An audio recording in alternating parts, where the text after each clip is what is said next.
Hello. It was a great meeting we had yesterday, the first time on Zoom. And so I'm trying Zoom again to try to expedite getting information out there that you asked for, specifically related to giving you more information about modern architecture. So what I'm going to do, this is the first time trying to do it this way, so bear with me. I'm going to be sharing my screen and just calling up some examples to try to give you an overview, and then concentrate at the end on the two main suburban styles that we see. There are a mixture of styles in suburbia, so there are a couple of things we need to talk about in that respect. But first, I'll contextualize it, coming from our earlier style discussion and now talking about it a little bit more in terms of your project, I hope. Anyway, so now I'm going to try to share a screen, and we'll go to this one. Very good. So modern architecture, it's a lot of things to different people. Many people vilify it. Other people think that it's the savior of the world. So here we are trying to figure out what modern architecture is with all the variety that's out there. And so we'll break it down kind of one step at a time, I hope. Like I say, we start from, pardon for my using Wikipedia, but this is helpful. You can look it up yourself. But we start with Richardson, and then Sullivan, and then Wright, and their traditions building together to try to create something totally new and American. And then there was this faltering, shall we say, back onto Art Deco, trying to come up with a more decorative style, and modern architecture itself. Art Deco, as we talked about earlier, includes things like the Chrysler Building and the Chicago World's Fair. These kinds of buildings are iconic, gorgeous. They are given to having a lot of decoration, and are beautifully appointed using a lot of materials. It's a little bit, as they say here, it's kind of a pastiche. I like that term, with lots of different influences from Cubism and Vienna and all kinds of places, really. But it's just a unified design, really, coming from a lot of different sources. So the other, so the Art Deco plays into that sort of image, and you can get a feel for this, of course, here. The modern design, which is frequently called by the French word moderne, is a little bit streamlined. You can see some of the Art Deco influences pacing through it. You've seen sort of this kind of thing, perhaps on a diner. A lot of times they'll use this. The textbook has an example from Greenville, even this bus station, in Columbia. So, this is another element of the modern, which sometimes wraps itself into it. Modern architecture is style moderne or moderne. It sometimes encapsulates Art Deco because they can't get away from each other, but these two are usually lumped together, moderne and Art Deco. As we start looking at the influences at play, it becomes sort of a mixture of the earlier styles that were industrial and got combined, particularly in Europe, and becoming an interesting sort of case study for a transfer of culture to this country with the international style. We looked at that a little bit earlier, but the one building that epitomizes the international style, which really caught everybody's imagination, was the Barcelona Pavilion. You can see from some of these pictures that it's characterized by a very simple sort of form where the inside and outside kind of melt into each other. Also by a very, how shall I say, well done craftsman-like use of just the material itself, so that, it is the main character. It's not the decoration, it's the material, the materiality of it. So this became an important part of, modern architecture. And many times people like to talk badly about modern architecture because maybe it wasn't very well done, didn't use very many of the nice features included in it. But at its best, it's expensive, if you know what I mean. All right, so we go on to, from modern architecture, whoops, trying to do this, working around that little capsule up there. We start looking at what the textbook characterizes postmodern. Again, that's another big category, and we're looking at a mixture of styles here. There's some beautiful ones. This one from the Netherlands, you can see here on the right. And then this one, which you may recognize from Skyfall, I think it was called, the movie, the 007 movie. That's the M16 headquarters, MI6, I'm sorry, headquarters. And other examples you can see. I mean, look at this one. Talk about mixing traditional elements with modern architecture. It's excuse me, it's almost comical, but that's just my opinion.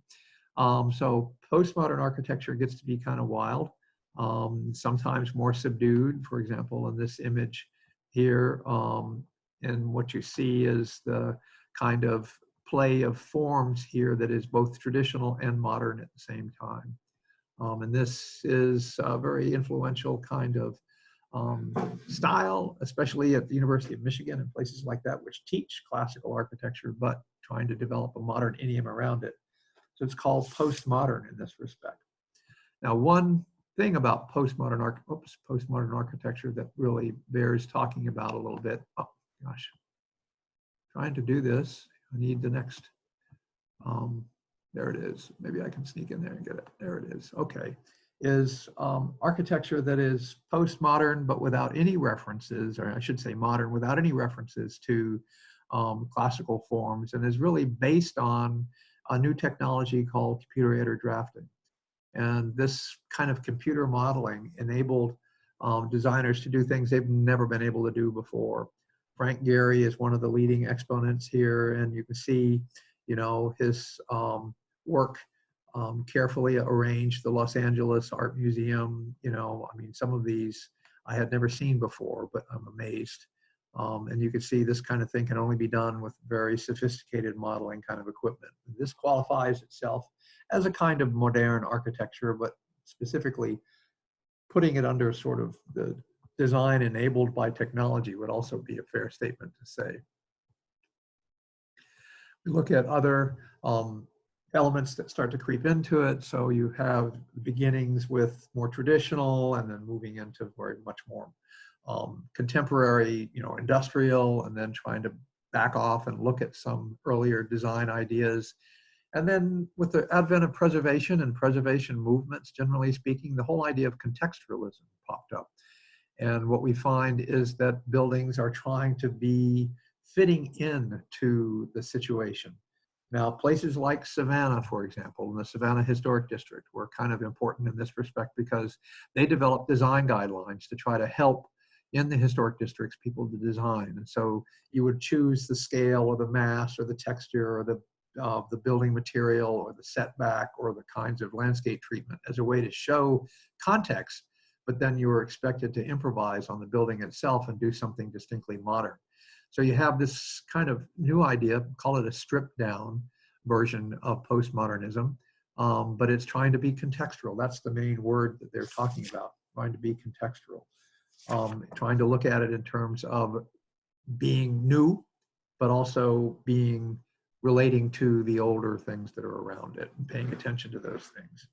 Now, one of the things that really helped to impel this, aside from the points of relatedness in Savannah, was the Secretary of Interior standards, which established, as you recall, the need to have new buildings look new and that buildings should be of their time. And so this became kind of adopted by the preservationists as a way forward to try to deal with the provisos in the Secretary of Interior standards. So here we have contextualism. One of the things that you'll notice is that within contextualism, sometimes it kind of fits in, and you can see how this relates in terms of the size of the older building there, but it's completely new. You can certainly tell a difference there. But what you're looking at is buildings that purposefully either contrast or fit in. There's some good examples in your text. And generally speaking, the Secretary of Interior standards likes for you to contrast, but we are slowly getting them to realize that we can do old building methods now, and it's becoming more accepted to have things that are more similar.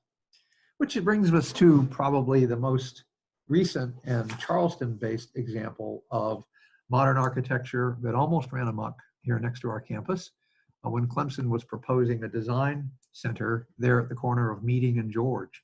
If you haven't seen these pictures before, this was the wall along George Street, which was this is a studio space for Clemson Design Center, Historic Preservation, believe it or not, and others, creating this very modern envelope.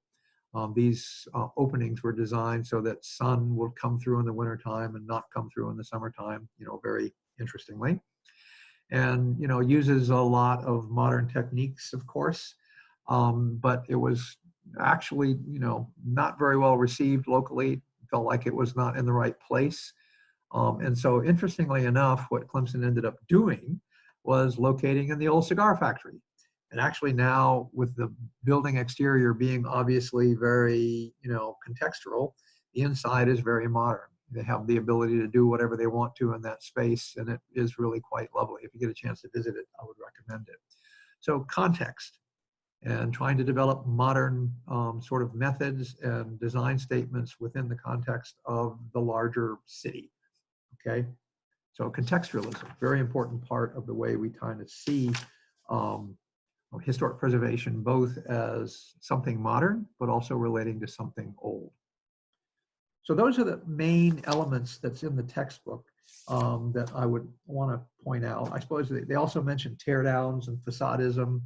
Interesting, teardowns are what we talk about whenever, you know, buildings that are not worth as much as the property they're on get torn down to build something new. This is really sort of problematic in a lot of suburban areas. You might notice it in your own suburbs. There's also within cities a desire to try to maintain continuity, but not wanting to pay any attention to any rehab work. And they have something called, sorry about that, something called facadism, where essentially they take down the building but leave the facade. I had a good friend of mine with the National Trust who simply referred to this as facadomy, which basically says it, I think, pretty well. Those are two other features that are happening in modern architecture today. Now, most of you are working within suburban areas, and most of the houses you'll see there won't be some of these others, but somehow or other there'll be elements of it that might relate. The main types you'll see would be the ranch type, as you see here, one story, some kind of overhang, usually with boxed eaves. You know, there's no craftsman style there usually, although you'll see a craftsman element here, for example, on these columns that we're looking at. One story, you know, basically just like you would expect in any kind of suburban setting. This was very popular in the 1950s and into the 60s. And it represents now an historical style. South Windermere Neighborhood Association, for example, or neighborhood, is one area where this is very popular, and they're trying to get it admitted to the National Register even now. So the ranch style. Varies in terms of treatment. Some of it, you know, much nicer, some of it more traditional, but characterized by being from that time period, one story, you know, lots of interesting things going on, sometimes relating to older elements like this wonderful porch or these kind of craftsman style influences on this building, and sometimes stripped down and bare. So here you have a variety of things, all kind of under that general style of ranch. And then, of course, the style that at first maybe everybody kind of despises because it's become, shall we say, rather plain, characterized mostly by the presence of the garage in the front, but where the levels are actually split and inside creates rather interesting inside spaces, as you can see, this sort of gallery that's shown here, or this sort of modern view of a split level, combining split level residential forms with modern architecture. But typically what you see is more like this one, as I say, that you see in suburban areas, and perhaps we've all grown up with them, but you know, that's the split level, two levels, usually the sleeping area above, the kitchen, dining room, living room, and the mid-level on ground, and then lower down perhaps a working area like a garage or something like that. So that's the split level. So what we're looking at here is different varieties of modern architecture. Some of them are relevant to your neighborhood. Probably most of them are going to be more like split level or ranch since they were built after the war. But this gives you some kind of overview of modern styling in the 20th century that kind of dovetails into what we talked about for style. I would just point out that, you know, what we're doing is talking a little bit about some of those old points that I made earlier about the Secretary of Interior standards and how that feeds into this idea of contextualism, and how that's not just mimicking the old stuff, but also bringing on board some new architecture. And so perhaps you will find some of these elements in your house that you live in. It'd be interesting to see. There's a variety of kind of housing types. So I wish you luck in what you're doing, and I hope this is at least sometimes helpful for us. And I will now attempt to stop this without creating any problems. So I'm going to stop share and pause recording.